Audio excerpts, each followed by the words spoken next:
సంకల్పాలు, వికల్పాలు. అది చేద్దాం, ఇది చేద్దాం అనే కోరికలు.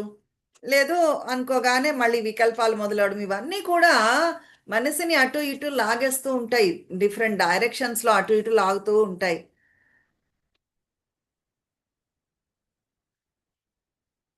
సహజ స్వభావము ఆనందము మనది. అది తెలుసుకుంటే ఏమవుతుంది? రేడి ప్రకాశం నలుదిశలా మీ దగ్గర నుంచి బయటికి వెడుతూ ఉంటుంది.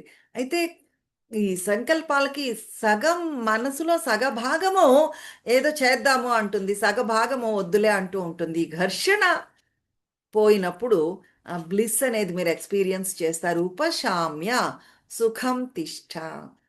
గమనించండి. ఇలా నాలో సంకల్పాలు, వికల్పాలు వస్తున్నాయి అని గమనించండి చాలు. విశ్రాంతిగా కూర్చోండి. అని అక్కడ ఇంకొక మంచి ఎగ్జాంపుల్ ఇచ్చారు గురుదేవులేవి.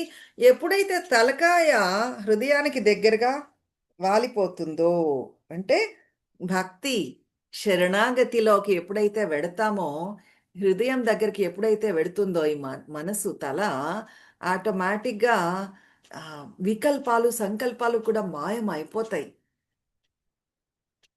ఘర్షణ కలిగే ఆలోచనలు మాయమైపోతాయి. అన్ని ఘర్షణలు కూడా వెళ్ళిపోతాయి బయటికి.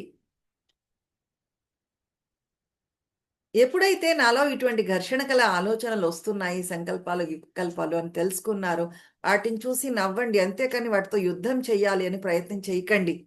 ఎప్పుడైతే వాటిని తరిమెయ్యాలి, యుద్ధం చేయాలి అని చేశారో, ఆలోచించారో, ఆటోమేటిక్‌గా అవి ఎక్కువైపోతూ ఉంటాయి. ఊరికే నవ్వండి. ఊరికే సంకల్పాలు, వికల్పాలు మా ఆలోచనలే కదా! అనంత విశ్వంతో పోలిస్తే ఇవి ఏ పాటి నథింగ్ అనుకోండి చాలు. అవి రిలాక్సేషన్ వచ్చేస్తుంది మీకు.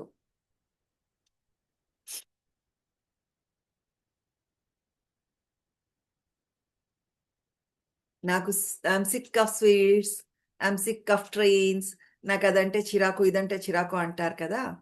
మనసు ఆలోచనలు అంటే చిరాకు అని చెప్పనుకోండి, వదిలించుకోవాలని చూడండి. ఉపశామ్య సుఖం తిష్ట. నువ్వే బ్రహ్మానందము అనే పదార్థంతో చెయ్యబడ్డావు. అక్కడ, ఇక్కడ ఆనందం కోసం వెతకద్దు. ఏం చేయాలి? విశ్రాంతిగా ఉండు. అన్నీ విడిచిపెట్టేసేయి, వదిలేసేయి. నీ హృదయంలో లోతుల్లో, నీ ఆత్మలో లోతుల్లో నువ్వే ఆ బ్లిస్, బ్రహ్మానందము, ఆనందము. ప్రపంచంలో మళ్ళీ జీవితంలో 2 రకాల జ్ఞానము అవసరము. ఒక జ్ఞానము అడ్డంకుల్ని తొలగించేది. రెండో జ్ఞానము నీ సహజ స్వభావమైన ఆనందమయ తత్వాన్ని నీకు తెలియజేసేది. ప్రపంచంలోంచి ఎప్పుడు నువ్వు జ్ఞానాన్ని తీసుకుంటూనే ఉంటావు. కాకపోతే అది రిలేటివ్, సాపేక్ష జ్ఞానము మాత్రమే. అశాశ్వతమైనది. దాని గురించి ఎప్పుడూ తెలుసుకోవచ్చు. అశాశ్వతమైన దాని గురించి చాలా సులువుగా తెలుసుకోవచ్చు. కానీ, ఆ శాశ్వతమైన దానిని నువ్వు భావనలో మాత్రమే చూడగలవు. దాన్ని అనుభూతి చెందగలవు మాత్రమే. తెలుసుకోవడం అనేది జరగదు. ప్రపంచం గురించి తెలుసుకోవచ్చు. కానీ, భగవంతుడి గురించి నువ్వు భావనలో మాత్రమే ఎక్స్‌పీరియన్స్ చేయగలవు. ఏది మారుతోంది అనేది తెలుసుకోగలవు. అదంతా సాపేక్షతే. నిన్ననో ఈ మొక్క ఇంత పొడుగుందండి. ఇవాళ ఇంత పొడుగయిందండి. కంపారిజన్‌లోనే నడుస్తుంది ఎంతసేపు ప్రపంచం. అదంతా తెలుసుకోగలవు. కానీ భగవంతుడి గురించి తెలుసుకోలేవు. నువ్వే భగవంతుడయిపోగలవు. భగవంతుడిలో ఏకమైపోగలవు. భగవంతుడిని అనుభూతి చెందగలవు. కానీ ఎప్పటికీ భగవంతుడిని తెలుసుకోలేవు. సత్యము తెలుసుకోగలిగినది కాదు. అసత్యం తెలుసుకోవచ్చు. సత్యము నువ్వు భావించగలవు, అనుభూతి చెందగలవు అంతే. శాశ్వతము తెలుసుకునే వస్తువు కాదు. కానీ యూ కెన్ ఫీల్ ఇట్. భావించగలవు, ఎక్స్‌పీరియన్స్ చెందగలవు, అనుభూతి చెందగలవు. అశాశ్వతాన్ని మాత్రమే తెలుసుకోగలవు.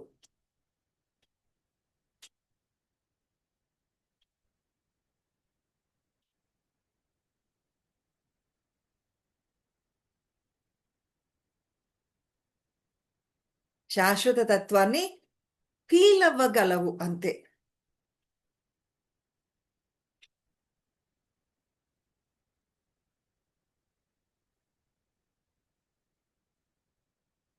ప్రతీదీ మారుతోంది అని మీకు తెలుసు. మీ ఆలోచనలు మారుతున్నాయి, మీ భావాలు మారుతున్నాయి, మీ జీవితం మారుతోంది. మీకు సంబంధించిన ప్రతిదీ మారిపోతోంది అని మీకు తెలుసు. మీ శరీరం చాలా రకాల మార్పులకు లోనైంది. మీ తలకాయ జుట్టు నెరిసిపోతోంది. అన్ని మార్పులు కూడా మీరు తెలుసుకోగలరు. కానీ ఆ మార్పు లేని శాశ్వత తత్వం ఆత్మ ఏదైతే ఉందో, బీయింగ్ ఏదైతే ఉందో, ఆ బిగ్గర్ ఐ ఏదైతే ఉందో, చైతన్యం ఏదైతే ఉందో, అది మీరు తెలుసుకోలేరు. అనుభూతి చెందగలరు. మీరు నేనే అది తత్సత్ అయిపోగలరు అంతే. ఎందుకంటే అది జ్ఞానం కాదు. జ్ఞానే అది. తెలిసిన వాడే అది. నోయర్ ఈస్ దాట్ తత్సత్. నీ లోపల ఉండే నేను అనేది ఉంది చూశారు. అహం కాదు. బిగ్గర్ ఈగో కోసం మాట్లాడుతున్నారు. కాన్షియస్నెస్ కోసం చెప్తున్నారు ఇక్కడ గురుదేవులు. దాన్ని నువ్వు అనుభూతిలో మాత్రమే, భావనలో మాత్రమే తెలుసుకోగలవు. తత్సత్ అది అయిపో నువ్వు. అందులో కలిసిపో. ఇది కనుక నీకు అయోమయాన్ని కలగజేస్తూ ఉంటే దీన్ని వదిలేసేయి. ఆత్మ తెలుసుకోవాల్సిన వస్తువు కాదు. జ్ఞానానికి సంబంధించిన వస్తువు కాదు. ఆత్మే నోయర్, జ్ఞాని, తెలుసుకునేవాడు, తెలుసుకున్నవాడు ఆత్మ. ఎప్పుడు తెలుస్తుంది? ఎప్పుడైతే మనసులో ఉండే ఘర్షణలు, కన్స్ట్రైంట్స్, అవును అవును, కాదు కాదు, కావాలి, వద్దు, ఇవన్నీ కూడా విడిచిపెట్టేసి నీ లోపల నువ్వు ఎప్పుడైతే విశ్రాంతిగా ఉంటావో అప్పుడు మాత్రమే అది తెలుస్తుంది. అప్ ఎప్పుడు మెచ్యూరిటీ వస్తే, పరిణతి చెందితే అప్పుడు మాత్రమే ఇది జరుగుతుంది. పండిపోయిన పండులాగా. ఎప్పుడైతే చెట్టుకి ఉన్న పండు బాగా పండిపోయిందో దానంతటదే పడిపోతుంది. ఊరికే ముట్టుకుంటే చాలు కిందకి పడిపోతుంది సులువుగా, సహజంగా. అదే కనుక పండలేదనుకోండి, చెట్టును పట్టుకుని గట్టిగా వేలాడుతూ ఉంటుంది. కాస్త సమయం పడుతుందండి అది పండడానికి, తెంపడానికి కొంచెం టైం పడుతుంది. అందుకే భగవంతుడు కూడా వెయిట్ చేస్తూ ఉంటాడు, ఎదురు చూస్తూ ఉంటాడు. పర్వాలేదు, ఎంతసేపు అయినా నీకెంత టైం కావాలో అంత సేపు తీసుకో. ఆ చెట్టుకుండే బొప్పాసి పళ్ళలాగా. ఎన్ని బొప్పాసి పళ్ళు ఉన్నాయి చెట్టుకి? పండలేదు ఇంకా, గట్టిగా ఉన్నాయి. మేము వెయిట్ చేస్తాం నీకోసమని. ఆ పళ్ళు పండేంత వరకు కూడా ఎంతసేపు అయినా పండని, టైం తీసుకో. వైరాగ్యమే జీవితంలో వచ్చే మెచ్యూరిటీ. ఏదైనా ఒక పనిని మళ్ళీ మళ్ళీ మళ్ళీ మళ్ళీ చేశారనుకోండి, కాసేపటికి ఆ, అద్భుతంగా అనిపిస్తుంది. ఇంకా సేపటికి దేనికోసం నేను ఇంతలాగా వెంపర్లాడుతున్నానో, నిజానికి ఏమిటి నేను వెతుకుతున్నానో ఇందులోని, మనుషుల అందరూ పొగడాలి అని కోరుకుంటున్నావా నువ్వు? నువ్వు చాలా గొప్పవాడివి అని పొగడాలని కోరుకుంటున్నావా? నువ్వు చాలా అందంగా ఉన్నావు, అద్భుతమైన మనిషివి నువ్వు అని పొగడాలని కోరుకుంటున్నావా? అందరూ నిన్ను నువ్వన్నదంతా సై అంటే సై అనాలని కోరుకుంటున్నావా? ఏమిటి నీ వెంపర్లాట? దేనికోసం నీ పాకులాట? ఇంతమంది మనుషులతో ఇన్ని రకాల కబుర్లు ఆడుతున్నావే, అందులోంచి ఏమిటి నువ్వు కావాలని భావిస్తున్నావు ఈ కబుర్లలోంచిను? వాళ్ళందరూ నువ్వు చాలా అద్భుతమైన వాడివి, తెలివైన వాడివి, గొప్పవాడివి, ప్రకాశవంతంగా ఉంటావు, అందంగా ఉంటావు, వెలుగుతూ ఉంటావు అని అందరూ పొగడాలని కోరుకుంటున్నావా? దీనంతటి వెనక దాగి ఉన్నదేంటి? తెలియకుండానే ఇది నీలో ఒక ప్రవర్తన ప్యాటర్న్ అలవాటయిపోయింది నీకు.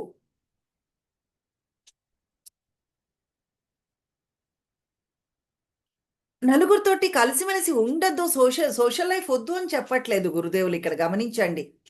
అందరూ కూడా అందరితో మాట్లాడాలి, కలిసిమెలిసి ఉండాలి, సోషల్ లైఫ్ అనేది ఉండాలి, సంతోషంగా ఉండాలి. కానీ ఎరుకతో అందరూ నన్ను పొగుడుతూ ఉండాలి, మెచ్చుకోవాలి అని కాదు. నాలో ఏం జరుగుతోంది అని ఎరుకతో 10 మందితో కలుపుగోలుగా ఉండేటప్పుడు, అది ఎప్పుడు జరుగుతుంది అంటే జీవితంలో మెచ్యూరిటీ వచ్చినప్పుడు మాత్రమే. ఆ మెచ్యూరిటీ ఏం చేస్తుంది? వైరాగ్యాన్ని తీసుకొస్తుంది. ఆ వైరాగ్యం ఏం చేస్తుంది?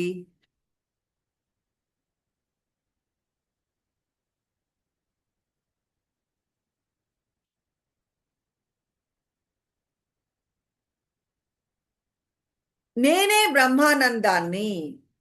నేను ఆ ఆనందంతోనే తయారు చేయబడ్డాను అనే విషయం మీకు ఎరుకలో ఉండేటట్టు చేస్తుంది. అది అస్సలు సిసలైన ఆనందం. జీవితంలో ఏది కావాలని కోరుకుంటున్నావో, ప్రతి దాంట్లోని నీకేది కావాలని కోరుకుంటున్నావో, అదే ఆనందము. ఇదే కావాలని నీ వెంపర్లాట చిన్నతనం నుంచి కూడా ఈ ఆనందం కోసమే నువ్వు వెతుకులాటం చేస్తున్నావు. చూడండి చిన్నపిల్లలు ఒక్కొక్కసారి ఏడుస్తూ ఉంటారు. ఏదో కావాలి అని బాగా ఏడుస్తారు. కాసేపు ఏడవగా, ఏడవగా తీసుకెళ్ళి వాళ్ళు కోరుకున్నది వాళ్ళ చేతిలో పెట్టారనుకోండి, అది పట్టుకుంటారు కానీ ఏడుపు ఆపరు. ఇంకా ఏడుస్తూనే ఉంటారు. ఇంకేదో కావాలని. ఇంకా ఎందుకురా ఏడుస్తున్నావు అంటే, ఇంకొక వస్తువు కావాలి అంటారు. వాళ్ళని ఆపడం వాళ్ళ అమ్మ తరం కూడా కాదు. కంటిన్యూయస్‌గా కంట్లో నీళ్లు కారుతూనే ఉంటాయి. ఏడుస్తూనే ఉంటారు. ఆ బొమ్మ దొరికాక కూడా ఒక్కొక్కసారి తల్లిదండ్రులు విసిగిపోయి ఒక్క దెబ్బ వేస్తారు. పడుకోబెట్టేస్తారు. అయితే అలా పడుకున్న పిల్లలు నెక్స్ట్ డే మార్నింగు ఏడుస్తూనే లేస్తూ ఉండడం కూడా మీరు గమనించచ్చు. చంటి పిల్లలు ఆ ఏడవడము లో ఉండే ఉత్సాహం ఉంది చూసారు. ఏడుస్తూనే ఉంటారు. మనం కూడా అంతే. అదే స్థితిలో ఉన్నాము. అదే పరిస్థితిలో ఉన్నాము. వస్తువులు తేడా. బొమ్మలు కావాలని మనం ఏడవట్లేదు అంతే. మనం ఎవరో కావాలనో, ఇంకేదో కావాలనో జీవితంలో చిన్నప్పటి నుంచి ఆ ఏడుపు కంటిన్యూ అవుతూనే ఉంది. సుఖం తిష్ట. ప్రతి ఒక్కరూ జీవితంలో ఆనందాన్ని, సంతోషాన్ని అనుభూతి చెందిన వాళ్ళే. ఎప్పుడో ఒక దగ్గర ఎక్స్‌పీరియన్స్ చేసిన వాళ్ళే. ఈ భూగ్రహం మీద ఒక్కళ్ళు కూడా ఆనందాన్ని నేను ఎప్పుడు జీవితంలో సంతోషంగా లేనండి అనేవాడు లేనే లేడు. ఎంత డిప్రెషన్‌లో ఉండనియండి, ఎంత అన్‌హ్యాపీగా ఉండనియండి, ఎక్కడో ఒక దగ్గర సంతోషం తాలూకు చెయ్య వారిని తాకింది. నిజానికి న్ అట్నుంచి ఇటు చెప్పుకోవాలి. సంతోషంగా ఉండే మనిషి ఇంకా ఎక్కువ సంతోషంగా ఎంత ఎక్కువ సంతోషంగా ఉన్నాడో అంత ఎక్కువ దుఃఖాన్ని వాళ్ళ జీవితంలో ఎక్స్‌పీరియన్స్ చేస్తూ ఉంటారు. ఎవరైతే దుఃఖంలో ఉన్నారనుకోండి ఎవరైనాను, దాని అర్థమేమి? అంతకుముందు వాళ్ళు సంతోషంగా ఉన్నారు కాబట్టే ఇప్పుడు దుఃఖాన్ని వాళ్ళు గుర్తించగలుగుతున్నారు. ఒక మహారాణిని తీసుకొచ్చి సాధారణ పరిస్థితుల్లో పెట్టారనుకోండి, సాధారణ సిటిజన్ లాగా పెట్టారనుకోండి, చాలా సంతోషంగా ఉండొచ్చు. ఒక లేబరర్ కంటే కూడా బందీఖానాలో నేను సోషల్ నార్మ్స్ అని నేను పాటించక్కర్లేదు అని సంతోషంగా ఉండొచ్చును గాక. ఎవరైతే సంతోషంగా లేరో ఎందుకు అంటే, ఒకప్పుడు చాలా సంతోషంగా ఉన్నారు కాబట్టి, ఇప్పుడు వాళ్ళ సంతోషాన్ని కోల్పోయారు. అందువల్ల వాళ్ళ పట్ల జాలి చూపించక్కర్లేదు. వాళ్ళని వాళ్ళ మీద జాలి పడక్కర్లేదు. వాళ్ళు బ్యాలెన్సింగ్ చేస్తున్నారు అంతే. కొంతమంది ఏం చేస్తారు భోజనం అంతా అయ్యాక డెజర్ట్ తింటారు. వీళ్ళేం చేశారు ముందు డెజర్ట్ తిన్నాక భోజనం తింటున్నారు. సంతోషమో, ఆనందమో ఒస్తాయి మీ దగ్గరికి జీవితంలో. ఎవరి దగ్గరికైనా వచ్చి నిలకడగా ఉండిపోవు. వచ్చి వెళ్ళిపోతూ ఉంటాయి. కానీ ఒక్క దగ్గర మాత్రం ఆ ఆనందం నిరంతరం నిలిచిపోతుంది. ఎక్కడా? ఎప్పుడైతే నీ కేంద్రంలోకి, నీ ఉనికిలోకి నువ్వు వచ్చావో, జీవితంలో ఆనందం నిలకడగా నిలిచిపోతుంది. సుఖం తిష్ట. అక్కడ, అప్పుడు అక్కడే ఉండిపోతుంది. నువ్వు కేంద్రంలో ఉంటే. అక్కడి నుంచి వెళ్ళిపోదు. సంతోషంగా ఉండడము, ఆనందంగా ఉండడము గొప్ప విషయమేం గాదు. కానీ, ఆ ఆనందంలో, సంతోషంలో నిలకడగా ఉండగలగడం అనేదుంది చూశారు. అది జీవితంలో నిజంగా విలువైనది. ఉపశామ్య ఇక్కడ ఇంకొక ముందు పదం కలుపుతున్నారు గురుదేవులు. ఉపశామ్య సుఖం తిష్ఠ. ఎప్పుడైతే ఉపశామ్య రిలాక్స్ అయ్యావో, విశ్రాంతిగా ఉన్నావో, నీలో నువ్వు, నీ ఆత్మలో నువ్వు ఉన్నావో, అప్పుడు నీలో ఉండే ఆనందం కూడా నీతో పాటే ఉండిపోతుంది. హ్యాపీగా ఉన్నావనుకో, చాలా ఎక్సైటెడ్‌గా ఉంటారండి. సంతోషంగా ఉండే సమయాల్లో ఉత్సాహం చాలా ఎక్కువ ఎక్సైట్‌మెంట్ ఉంటుంది వాళ్ళల్లో. అక్కడ, ఇక్కడ మనసు పరుగులు పెడుతూ ఉంటుంది. బయట ప్రపంచంలో పరుగులెడుతూ ఉంటుంది. నీ నీ ఆత్మ తత్వాన్ని మర్చిపోతుంది. అప్పుడేమవుతుంది? సంతోషము ఒక వరద బీభత్సంలాగా వచ్చి వెళ్ళిపోయిందండి. నన్ను దుఃఖంలో ముంచేసిందండి. సంతోషం వెళ్ళిపోయిందండి అని ఫీలవుతూ ఉంటారు. ఇంకా ఎక్కువ దుఃఖంలో కూరుకుపోతూ ఉంటారు. కానీ, ఒక ఆనందము మీతో నిరంతరము ఉండిపోతుంది. ఎప్పుడు?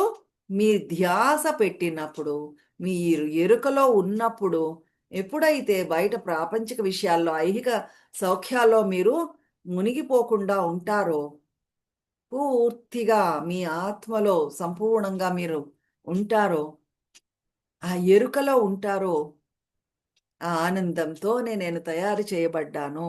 నా కోరు కేంద్రము ఆనందమే అనే రియలైజేషన్ ఎప్పుడైతే మీకుంటుందో, ఆ క్షణాలలో మీ ఉనికిలోని కణ కణము బ్రహ్మానందంతోనే చేయబడింది.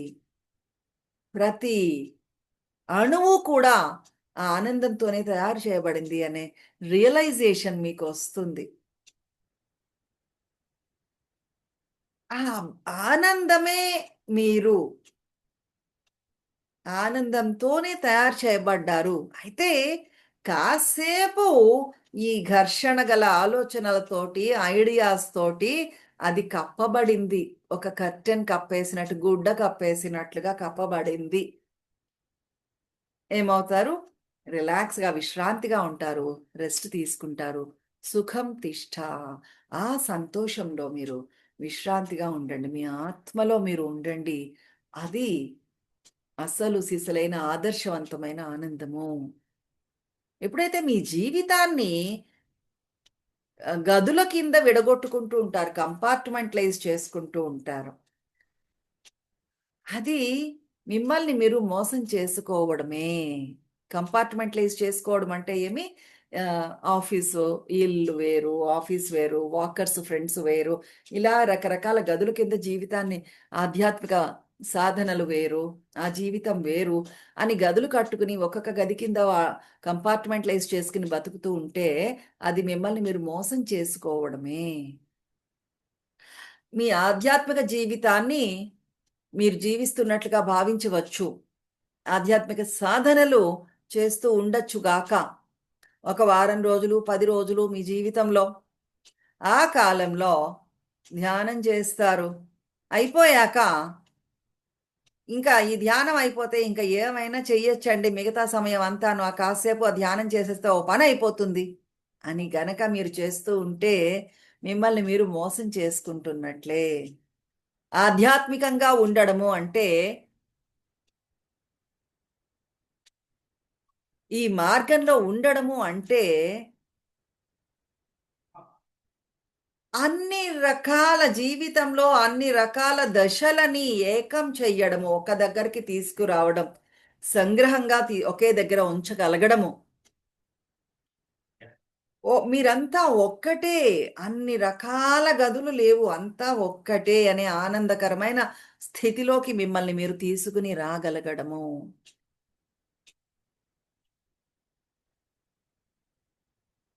అంటే మీ ఆధ్యాత్మిక సాధనలు చేసి మీరేదో మంచిగా అయిపోతారు. ఇంకప్పటికో చేయగా, చేయగా, చేయగా ఒక రోజుకి నేను చాలా మంచిగా అయిపోతాను, నైస్‌గా అయిపోతాను. ఆహ్, అందరూ కూడా మెచ్చుకుంటారు ఆ తర్వాత మళ్ళీ ఆధ్యాత్మిక సాధన మానేస్తే నాస్టీగా అయిపోతాను కాదు. అందుకనే ఏదో ఈ మోరల్ టీచింగ్స్ ఉన్నాయి చూసారు, నీతి వాక్యాలు చెప్తూ ఉంటారు, అవన్నీ ఫెయిల్ అయింది అందుకే. అవన్నీ మనసులో కాన్సెప్ట్స్ అండి. ఏం చెప్తారు? అందరితో మంచిగా ఉండు, సేవ చెయ్యి, ఇలాంటి కబుర్లు చెప్తూ ఉంటారు. కా చేసినంతసేపు బానే ఉంటుంది. ఆ తర్వాత మళ్ళీ మామూలే. నీ తాలూకు వ్యక్తిత్వంలో ప్రతి కోణాన్ని అటువంటి సేవా సాధన మాటలు కూడా స్ స్పృశించవు, తాకవు. ఆధ్యాత్మికంగా ఉండడము అంటే నీలో ఉండే అన్ని రకాల కోణాలని ఒక దగ్గరికి తీసుకుని రాగలగడమే. ఎప్పుడైతే నీ ధ్యాస అక్కడ, ఇక్కడ తిరుగుతూ ఉంటుందో ప్రపంచంలో అన్ని చోట్ల పెడుతూ ఉంటారు అటెన్షను. నా మీద తప్ప. ఒకవేళ మీ మీద మీరు ధ్యాస పెట్టుకున్నా, అది ఇంకెవరితోటో కంపేర్ చేస్తూనే పెట్టుకుంటారు. ఇది కావాలి, అది కావాలి, వాళ్ళ దగ్గర ఆ క్వాలిటీ బావుంది. బట్టలు, బంగారం, ఇల్లు కాకపోవచ్చు. వాళ్ళు ఆ మాటలు ఎంత బాగా మాట్లాడతారో నాకు కూడా అది కావాలి. వీళ్ళెంత బాగా పాటలు పాడతారో నాకు కూడా అది కావాలి. ఈ కంపారిజన్‌తోనే అయిపోతూ ఉంటుంది. తర్వాత వచ్చే సూత్రము కొంచెం షాకింగ్‌గా ఉంటుంది. ఎవరైతే ధ్యానం చేయడం మొదలుపెట్టారో వాళ్ళ కోసం కాదు తర్వాతొచ్చే సూత్రము. త్యజైవ ధ్యానం సర్వత్ర మా కించిద్ హృది ధారయ. ఆత్మాత్వం ముక్త ఏవాసి కిం విమృశ్య కరిష్యసి. ఈ బుద్ధిస్ట్ మొనాస్ట్రీస్‌లో ఉంటారు చూసారు. బౌద్ధారామాల్లో ఉంటూ ఉంటారు చూసారు. వాళ్ళకి సరిగ్గా సరిపడే సూత్రం ఇది. త్యజైవ ధ్యానం సర్వత్ర అంటే ధ్యానాన్ని వదిలేసేయి. అందుకు చాలా షాకింగ్ అన్నారు. ధ్యానం చెయ్యొద్దా? చెప్పండి. ఎవరు ధ్యానం చేస్తున్న వాళ్ళు? అష్టావక్రుల వారు ఒక బాంబు పేల్చేశారు. ఇక్కడ ధ్యానం ఆపేసేయండి. ఎప్పుడైతే నేను ఏమీ కాదు, నేనెవరూ కాదు అని అనుకున్నారో, అక్కడ కూర్చొని ధ్యానం చేస్తున్నదెవరు? ఎవరిపైన నువ్వు ధ్యానం చేస్తున్నావు? ఏ మంత్రంతో నువ్వు బంధం పెట్టేసుకున్నావు? నా మంత్రము, నా జపమాల, నా సాధన, నా ప్రార్థన, దేనికి నువ్వు దేంతో చిక్కుకుపోయావు, బంధం పెట్టేసుకున్నావు? నేను ధ్యానం చేస్తున్నాను. చూడండి, ఆ ధ్యానం మిమ్మల్ని ఎక్కడికి తీసుకుని వెళ్ళదు. అందుకు అటువంటి ధ్యానాన్ని ఆపేయమని చెప్తున్నారు అష్టావక్రుల వారిక్కడ. త్యజ ఇవ ధ్యానం. ఒకసారి గురువుగారి దగ్గరికి ఒక కుటుంబం వచ్చిందిట. రిటైర్ అయిపోయారు పాపం వాళ్ళ నాన్నగారు. పిల్లలు తీసుకుని వచ్చారు వాళ్ళ కుటుంబాన్నంతటిని కూడా. పెద్ద సమస్యలో ఉన్నాము అని చెప్పారు. ఏంట్రా బాబు అంటే, రిటైర్ అయిపోయాక అట ఆయన తెల్లారి 3 గంటలకు లేస్తున్నట్ట. ఇంట్లో అటు ఇటు తిరుగుతూ, శబ్దాలు చేస్తూ, చప్పుళ్ళు చేస్తూ ఎవరిని పడుకోనివ్వట్లేదు. అప్పుడు స్నానం చేస్తాడాయన. గట్టిగా ప్రార్థనలు చేయడం, స్తోత్రాలు చదవడం మొదలు పెడతారు. పడుకున్న వాళ్ళకి నిద్ర పట్టనివ్వకుండా అందరిని డిస్టర్బ్ చేస్తూ. గట్టిగా చదువుతూ ఉంటాడు. చుట్టుపక్కల వాళ్ళు కూడా కంప్లెయింట్ చేయడం మొదలుపెట్టేశారు.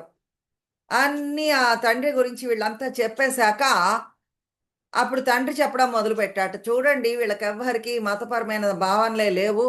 ఎంత చెడ్డవాళ్ళో వీళ్ళందరూ వాళ్ళందరి మీద ఇతను చెప్పడం మొదలుపెట్టాట. పొద్దున్నే అసలు స్తోత్రాలు చదువుతూ ఉంటే ఎంత మంచిది, వీళ్ళకేమీ తెలియట్లేదు. ఈ పొద్దున్నే లేవడం, మంత్రాలు చదవడం, శబ్దాలు చేయడము, అందరినీ చుట్టుపక్కల వాళ్ళందరినీ నిద్రపోకుండా డిస్టర్బ్ చేయడము. దీన్నే పెద్ద మతపరమైన సాధనల కింద అనుకుంటూ ఉంటారు కొంతమంది. అని గురుదేవులు ఇంకొకటి చెప్తున్నారు. ఒక ముసలి దంపతులు ఆహ్, ఒక కుటుంబం పెద్దవాళ్ళుండే ఒక కుటుంబము గురువుగారికి తెలుసునట. పొద్దున్నే లేచి న్యూస్ పేపర్ పట్టుకుని అక్షరం పొల్లుపోకుండా మొత్తం పేపర్ అంతా చదువుతాట ముందు. ఆ తర్వాత మధ్యాహ్నం వేళ ఎప్పుడో స్నానం చేస్తాడాయన రిలాక్స్‌డ్‌గా. చేసి పూజ చేయడం మొదలు పెడతాడు. 3 గంటల దాకా పూజ నడుస్తుంది. ఆయన పూజ చేసేంత వరకు ఇంట్లో ఎవ్వరూ కూడా ఏమీ తినకుండా ఖాళీ కడుపుతో ఉండాల్సిందే. ఎందుకంటే పెద్ద ఆయన తిన్నాక కదా తినేది. ముందు భగవంతుడికి నైవేద్యం పెట్టాలి పూజ అయ్యాక. ఆ తర్వాత వీళ్ళందరూ తినాలి. పిల్లలు నయమే. ఆకలికి ఉండలేకపోతే బయటికెళ్ళి ఏ హోటల్‌లోనో తినేస్తారు. ఆ పెద్దావిడ ఉంది కదా భార్య, పాపం భగవంతుడికి నైవేద్యం పెట్టాక భర్తకి వడ్డించి, ఆ తర్వాత తను తినాల్సొచ్చేది పాపం. ఇటువంటి సాధనలున్నాయి చూసారు. కోపాన్ని పుట్టిస్తాయి అంతే. ధ్యానం చేస్తున్నప్పుడు కూడా మనకి చుట్టుపక్కల డిస్టర్బెన్సెస్ ఉండొచ్చు. వెంటనే డిస్ట్రాక్ట్ అయిపోతూ ఉంటారు. ఆ శబ్దాలు ఆపేద్దామని చూస్తూ ఉంటారు. మీ ధ్యానం ఎక్కడికెళ్ళిపోయింది? అంత కోపం ఉంటే మీకు చుట్టుపక్కల వాళ్ళందరితోటి కూడా నేను ధ్యానం చేస్తున్నాను అని చెప్తూ ఉంటే, చుట్టుపక్కల వాళ్ళతో స్నేహ సంబంధాలు లేనట్లే కదా! అష్టావక్రుల వారు ఆ మిగిలిన కర్రలను కూడా అడ్డుపుల్లలను కూడా తీసేస్తున్నారు. ఒకటేమి స్వాధ్యాయ. కొంతమంది ఏం చేస్తూ ఉంటారు కాంటెంప్లేటింగ్. కూర్చుని ఆలోచిస్తూ ఉంటారు. నేనే ఆత్మ, నేనే ఆత్మ, నేనే ఆనందమయ ఆత్మ అని అనుకుంటూ ఉంటారు జపం చేస్తున్నట్లు. అష్టావక్రులు చెప్తున్నారు. నువ్వే ఆత్మ అని తెలిస్తే అన్ని సార్లు ఎందుకయ్యా నీ కోసం నువ్వు చెప్పుకోవాలి? నీ పేరు థామసు అని నీకు తెలుసు అనుకో. మళ్ళీ మళ్ళీ చెప్పుకుంటూ ఉండాలా? మర్చిపోతావేమోననా? నేనే థామస్, నా పేరు థామస్, నా పేరు థామస్, నేనే థామస్, నేనే థామస్ అని చెప్పుకోవాల్సిన అవసరం ఉందా చెప్పండి? నువ్వు బెంగుళూరులో ఉన్నావు అని నీకు తెలిసిందనుకో. మాటి మాటికి చెప్పుకోవాలని బెంగుళూరులో ఉన్నాను, బెంగుళూరులో ఉన్నాను అని. అది ఫూలిష్‌నెస్. కొట్టి పడేస్తున్నారు అష్టావక్రుల వారు. చాలా మంది అనుకుంటూ ఉంటారు. పొద్దున్నే లేచి అఫర్మేషన్స్ నేనే బ్రహ్మను, నేనే ఆత్మ, నేనే అంతటా ఉన్నాను. ఇది పాజిటివ్ అఫర్మేషన్స్ అని చెప్పేసి మైండ్‌లో అనగా పాజిటివిటీ వచ్చేస్తుంది అని చెప్పి చాలా మంచిది అని చెప్పేసి చెప్తూ ఉంటారు. వాళ్ళకి అసలు గిల్టే ఉండదు. వాళ్ళ జీవితం ఏదో అందంగా అయిపోతుంది, అద్భుతంగా అయిపోతుంది, జీవితానికి సపోర్టింగ్‌గా ఉంటుంది. ఇటువంటి అఫర్మేషన్స్, పాజిటివ్ అఫర్మేషన్స్ అని అనుకుంటూ ఉంటారు. ఏదనుకుంటే అది అయిపోతుంది. I can do, I can do, I can do ఇలాంటి కొన్ని ప్రాక్టీసెస్ చేస్తూ ఉంటారండి. అనుకున్నది అయిపోతుంది అనుకుంటూ ఉంటారు. అప్ వాళ్ళ జీవితంలో అంతా పాజిటివే జరుగుతుంది అనుకుంటారు. Art of positive thinking. అష్టావకుల వారు దీన్ని కూడా కొట్టి పడేస్తున్నారు. ఇదంతా నాన్‌సెన్స్. జనకుల వారికి చెప్తున్నారు ధ్యానాన్ని వదిలేసేయి. త్యజైవ ధ్యానం సర్వత్రా. ఈ అన్ని చోట్ల ధ్యాస పెట్టడం అనేది అంతటా ధ్యాస పెట్టడం అనేది ఉంది చూడు. వదిలేసేయి. నువ్వెప్పుడైతే మెళకువగా ఉన్నావో, నీ ధ్యాస అక్కడ, ఇక్కడ ఆ వ్యక్తి మీద, ఈ వ్యక్తి మీద వాళ్ళేం చేస్తున్నారు, వీళ్ళేం చేస్తున్నారు, ఆమేం చేస్తోంది, ఇతనేంటి, ఆమేంటి, ఇవి తిరుగుతూనే ఉంటుంది. అవన్నీ వదిలేసేయి. త్యజైవ ధ్యానం సర్వత్ర మా కించిత్ అది హృది ధారయ. నువ్వు ఏమీ కాదు. You are nobody. ఎవరు ధ్యానం చేస్తున్నారు? ఈ శరీరమా? ఎవరికి జ్ఞానోదయం కావాలి? ఎవ్వరూ లేకపోతే, నువ్వు నథింగ్ అయితే, నువ్వు నోబడీ అయితే, ఇంక జ్ఞానోదయంకి అర్థమేముంది? ధ్యానంలో కూర్చున్నావనుకో, ఏవో సాధనలు చేద్దాము అని అనుకున్నావనుకో, ఏదో నాకు లాభం వస్తుంది కాబట్టి నేనిప్పుడు సాధన చేస్తాను. నాకు సంతోషంగా ఉంటాను. లేదు జ్ఞానోదయం పొందుతాను కాబట్టి సాధన చేస్తున్నాను. లేదు గురువుగారిలాగా అయిపోవాలి అని సాధన చేస్తూ ఉంటారు. అష్టావకులు వారు చెప్తున్నారు ఇవన్నీ వదిలేసేయి. నువ్వు ఏమీ కాదు మెళకువ తెచ్చుకో. అష్టావకులు వారు కుదిపి పారేస్తున్నారు. ఆఖరి గడ్డి పోచని కూడా పట్టుకు వేళ్లాడకుండా తీసి పారేస్తున్నారు. సమయమొచ్చింది మెళకువ తెచ్చుకో. కళ్ళు తెరువు. ఆత్మాత్వం ముక్త ఏవాసి. నువ్వు ఆల్రెడీ ఫ్రీగానే ఉన్నావు. నువ్వే ఆ ఆత్మ. ఇంక దేనికోసం నువ్వు కంటెంప్లేట్ చేస్తావు, స్వాధ్యాయ చేస్తావు, ఇంట్రోస్పెక్షన్ చేస్తావు. ఏదో చదువుతూ ఉంటావు శాస్త్రాలు అన్నీను. అది చేసి ఇది చేసి వదిలేయి. నువ్వే ఆ ఆత్మ. గురువుగారిని ఎవరో ఒకప్పుడు అడిగారట, ధ్యానం చేస్తున్నందువల్ల నాకు జ్ఞానోదయం అవుతుందా, ఈ సాధనలన్నీ చేస్తున్నందుకు జ్ఞానోదయం అవుతుందా? గురువుగారు చెప్పారట, అవ్వదు. ఎందుకలాగా అంటే అప్పుడు గురువుగారు చెప్పారట, ధాన్యం పైన ఉండే పొల్లు తీసేయచ్చు, కానీ పొల్లు తీసేస్తే అందులోంచి బియ్యం బయటపడుతుంది. ఆ బియ్యం అక్కడే ఉంది, బియ్యం గింజ అక్కడే ఉంది. ఆ పైన ఉండే హస్క్ మాత్రమే తీయబడుతుంది బియ్యం రావాలి అంటే. నువ్వు జ్ఞానాన్ని సంపాదించవు, కానీ అజ్ఞానాన్ని వదిలేసుకుంటావు. ఆ పొల్లు అనే అజ్ఞానం తీసివేయబడుతుంది అంతే. జ్ఞానాన్ని సంపాదించడం అనేది జరగదు. నీ అజ్ఞానాన్ని వదిలేస్తావు. కానీ ఒక్కొక్కసారి జనాలు అంటూ ఉంటారు, వాళ్ళ అజ్ఞానం కూడా అలానే అంటిపెట్టుకుని ఉంటుందేమో, నన్ను ఎప్పటికీ విడిచిపెట్టదేమో అనుకుంటూ ఉంటారు. నిరంతరము నాతోనే ఉంటుంది, నేను ఇలానే ఉంటానేమో అనుకుంటూ ఉంటారు. ఎన్నో జన్మలు పడుతుందేమో ఈ అజ్ఞానాన్ని తొలగించడానికి అని అనుకుంటూ ఉంటారు. అందువల్ల నిరంతరము విపరీతంగా కష్టపడిపోతూ ఉంటారు సాధనలు చేస్తూ. అష్టావకుల వారు చెప్తున్నారు, ఆత్మత్వం. నువ్వు క్లీన్‌గా ఉన్నావు, శుద్ధంగా ఉన్నావు. నువ్వే ఆత్మ. ఆలోచించటం మానేసేయి. నేనే ఆత్మ, నేనే ఆత్మ, నేనిది, నేనది. తెలుసు నీకు. నువ్వే అది. తత్ సత్. కానీ చూడండి, ఇన్ని చెప్తున్నారు కానీ చాలా చాలా జాగ్రత్తగా ఉండాలి. ధ్యానం చేయడం మానేయద్దు. మీ ధ్యానం చెయ్యండి. కానీ నేను చేస్తున్నాను, నాకు జ్ఞానోదయం కావాలి. లేదు నాకు జ్ఞానోదయం వచ్చినా రాకపోయినా పర్వాలేదు, నేను ధ్యానం చేస్తూనే ఉంటానండి అని కాకుండా, ఇది నా సహజ స్వభావం కాబట్టి ధ్యానం చేస్తున్నాను అనుకుని చెయ్యండి. మిగిలినవన్నీ వదిలేసేయండి. లెట్ గో చెయ్యండి. ఇది కూడా అయోమయాన్ని కలుగజేస్తూ ఉంటే, దీన్ని కూడా, ఈ కాన్సెప్ట్‌ని కూడా వదిలేసేయండి. జై గురు దేవ్. బ్యూటిఫుల్ కదా! బియ్యం, ధాన్యం పైన పొల్లు తీస్తే బియ్యం అక్కడే ఉంటుంది. అజ్ఞానాన్ని తీయడం జరుగుతుంది.